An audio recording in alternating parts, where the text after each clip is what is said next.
Olá, bom dia, graça e paz em nome de Jesus. Deus te abençoe nesta manhã de quinta-feira. Hoje é dia 16 de maio. Que o Senhor te abençoe e abençoe a tua casa com toda sorte de bênçãos em nome de Jesus. É uma alegria estar aqui com cada um de vocês mais uma vez, em nome de Jesus. Vamos abrir as nossas Bíblias na segunda epístola de Paulo aos Coríntios, o capítulo de número 11. Enquanto você encontra, nós vamos nos preparar orando. Amém? Pai, em nome de Jesus, nós queremos te agradecer nesta manhã pela tua palavra, porque a tua palavra é alimento para o nosso espírito. Dá-nos sabedoria, dá-nos entendimento para andarmos na tua palavra e agradarmos o teu coração, sempre fazendo a tua vontade, Senhor. Ajuda-nos, Senhor. Prepara o nosso coração como uma boa terra, para que a tua semente ali lançada possa produzir a 30, 60 e 100 por um, dando sempre frutos em nome de Jesus. Amém e amém. Glória a Deus, amém? Hoje nós temos às 19 horas o culto, você é o nosso convidado.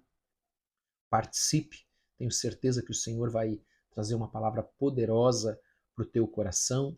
E antes da palavra nós temos um período de louvor, de adoração ao Senhor, porque o Senhor ele habita em meio a louvores, diz a sua palavra. Amém? Vamos ler então 2 Coríntios capítulo 11, você vai ver que esse texto é um texto extraordinário, surpreendente, com muita revelação para nós, discernimento.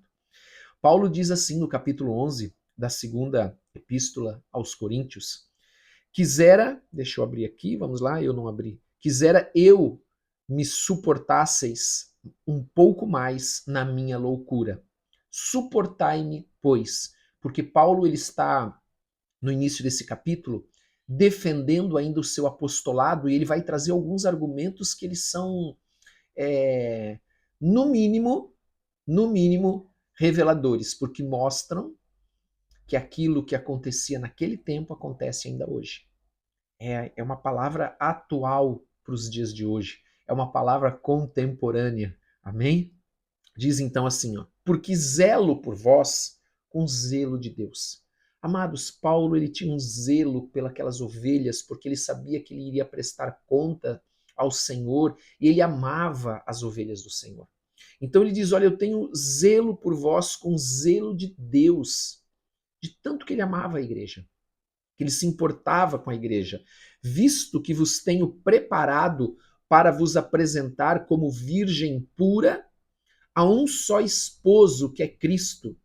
Então, Paulo era como um pai espiritual, um pai que estava preparando a sua filha, como um pai prepara a sua filha, que é noiva, para entregar ao noivo, pura, santa, virgem, sem mancha, sem mácula, sem pecado.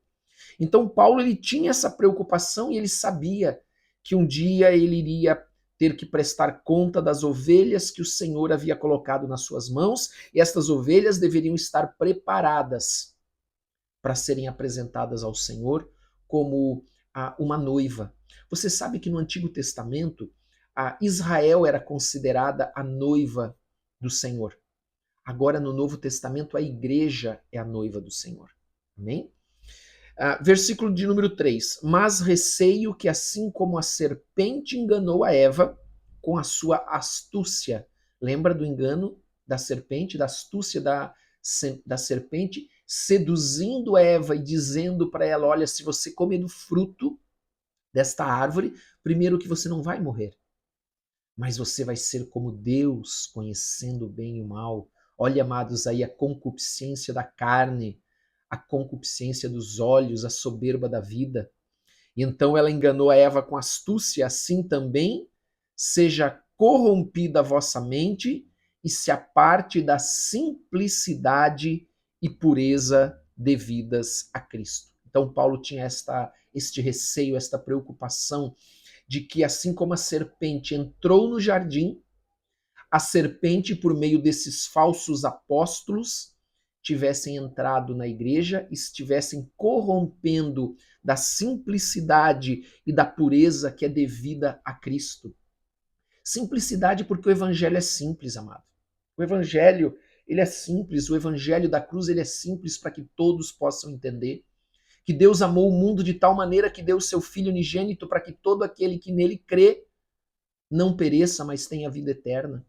Então o evangelho é simples e nós temos que buscar o Senhor com simplicidade, com pureza, com santidade, porque Deus é santo.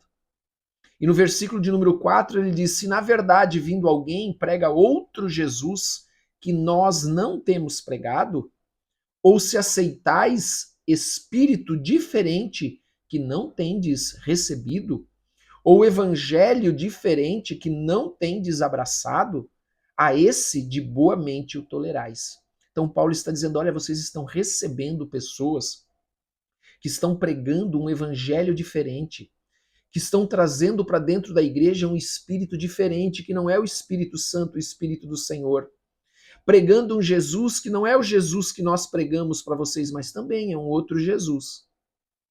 É um evangelho contaminado, não é o evangelho puro. É um evangelho falsificado. Mas lembre-se, a serpente enganou com astúcia. Então esse evangelho falsificado, ele é um evangelho astuto. É um que não é o evangelho do Senhor, mas ele é astuto, engana muitos. E Paulo está com receio disso, porque ele então diz no versículo 5, porque suponho em nada ter sido inferior a esses tais apóstolos. Amados, porque esses apóstolos, eles usavam dos artifícios desse mundo, assim como a serpente usou dos artifícios do mundo, da soberba da carne, da concupiscência, dos desejos da carne, dos olhos, da soberba da vida, para enganar Eva e fazer ela comer do fruto, desejando as coisas, desejando o poder, desejando as coisas do mundo. Então, esses falsos profetas, eles também, falsos apóstolos, eles também usavam desses argumentos. E Paulo está dizendo: olha, eu nada fui inferior a eles. Só que Paulo pregava, sabe o quê? O evangelho simples e puro. Aí ele então, no versículo 6, ele diz: embora seja falto no falar, sabe por que Paulo diz que ele é falto no falar? Não no conhecimento, mas é porque naquele tempo as pessoas elas tinham um apreço muito grande pela retórica, sabe? Pela retórica. O que é retórica? É essa habilidade de falar, essa habilidade retórica que era muito exaltada pela cultura helênica ou pelos gregos. A pessoa tinha que saber falar, ela tinha que falar bem, ela tinha que ter uma retórica excelente. E Paulo está condenando essa retórica. Ele está condenando essa retórica, porque ele diz: não, o que eu preguei, eu sou pregador de Cristo. Eu não tenho habilidades retóricas, mas eu sou um pregador de Cristo, um pregador do evangelho verdadeiro, um pregador do evangelho simples e puro. Amados, e nós vemos muito disso hoje em dia. Muito disso. Onde o evangelho ele se afastou da simplicidade e da pureza para um evangelho onde ele tem muita retórica, mas pouca vida com Deus. Amém? Vamos continuar. Versículo 6 ainda. Não o sou no conhecimento. Então, eu, embora seja falto no falar, não o sou no conhecimento. Paulo tinha conhecimento da palavra, conhecimento do Novo Testamento. Mas em tudo e por todos os modos vos temos feito conhecer isto. Versículo 7. Cometi eu, porventura, algum pecado pelo fato de viver humildemente? Escute mais uma coisa agora que é importante e que vem de encontro a esses dias. Tenho certeza que isso vai falar muito ao teu coração. Naquele tempo, a cultura helênica, ela media a importância de um mestre pelo preço que ele cobrava. Vou repetir. Naquele tempo, a cultura helênica, ela media a importância de um mestre pelo preço que ele poderia cobrar. Então, os falsos apóstolos, eles acusavam Paulo de ser um impostor, porque Paulo se recusava a cobrar pelos serviços que ele prestava como apóstolo. Em nome de Jesus, amado. E continua assim até hoje. Amém? Vai lá o sujeito pregar e cobra uma fortuna para pregar o que a palavra de Deus diz que de graça recebestes, de graça você deve dar. E todo mundo vai lá e achando que ótimo, que bom que nós estamos pagando. E nós vemos aqui Paulo dizendo exatamente isso, o contrário. que cometi eu porventura algum pecado pelo fato de viver humildemente para que fosse vós exaltados, visto que gratuitamente vos anunciei o evangelho de Deus, enquanto os falsos apóstolos, eles cobravam pelos seus serviços. Aí está, amado, a diferença entre os falsos e os verdadeiros. Em nome de Jesus. É a palavra de Deus que eu estou lendo, eu não estou inventando isso. A palavra de Deus que nós estamos lendo lá em 2 Coríntios, capítulo 11, verso de número 7. Ele ainda continua: despojei outras igrejas, recebendo salário para vos poder servir. E estando entre vós, ao passar privações, não me fiz pesado a ninguém. Pois os irmãos, quando vieram da Macedônia, supriram o que me faltava. E em tudo me guardei, e me guardarei de vos ser pesado. Ou seja, Paulo não queria ser pesado para a igreja. E nisso era uma outra oportunidade para esses falsos apóstolos, sabia? Porque daí, amados, Paulo, por ter recorrido a esse trabalho braçal, ele era visto pelos coríntios porque isso constrangeu a igreja em Corinto. E eles, constrangidos, achavam que esse trabalho não era digno de um verdadeiro apóstolo.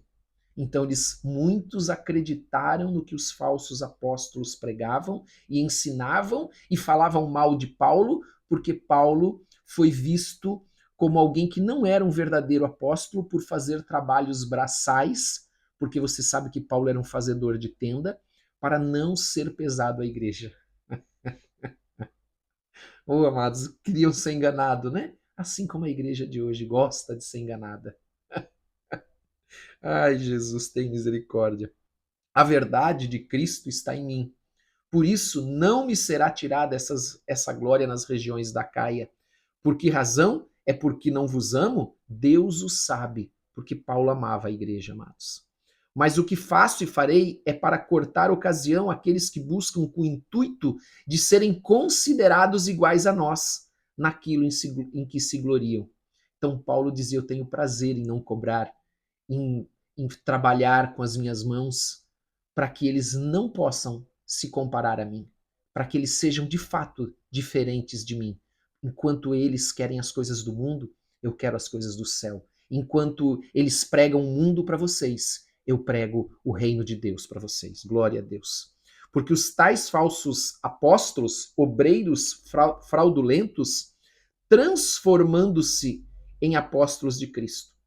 E não é de admirar, porque o próprio Satanás se transforma em anjo de luz. Não é muito, pois, que os seus próprios ministros, ou seja, aqueles que servem Satanás, se transformem em ministros de justiça, e o fim deles será conforme as suas obras. Mas nós tínhamos muito o que falar aqui, mas não dá tempo hoje. Eu quero convidar você a orar, mas você vê como essa palavra é uma palavra atual. Era assim naquele tempo, é assim hoje. Pai, em nome de Jesus, nós queremos te agradecer por esse dia. Queremos te dar toda a honra, toda a glória e todo o louvor. Perdoa os nossos pecados, Senhor, como nós temos perdoado aqueles que nos têm ofendido. Em nome de Jesus. Senhor, nós queremos pedir a tua graça, a tua bênção, pedir que o Senhor nos dê sabedoria e discernimento para não sermos enganados pelas astutas palavras, armadilhas, ciladas do diabo, em nome de Jesus, para que não sejamos enganados, como diz a tua palavra, Eva foi enganada pela serpente.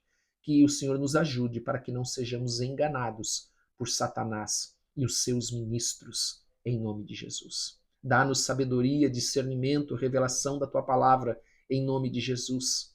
Dá-nos cada dia mais fome e sede dela, Senhor, porque andando na tua palavra, lendo a tua palavra, conhecendo a tua palavra, vai ser mais difícil de sermos enganados. Dá-nos a sabedoria todos os dias. Dá-nos, Senhor, da tua graça, em nome de Jesus. Abençoa cada família aqui representada, com toda sorte de bênçãos. Nós continuamos orando e intercedendo. Pai, olha para o Rio Grande do Sul, em nome de Jesus. Senhor, leva-nos nesse dia em paz, guarda-nos, protege-nos, dá ordem aos teus anjos para ir à nossa frente, junto dos nossos familiares, nas nossas casas, nos guardando, protegendo e ministrando as nossas vidas, em nome de Jesus. Amém e amém. Amém? Glória a Deus. Deus te abençoe. Tenha um ótimo dia. Até a noite, 19 horas.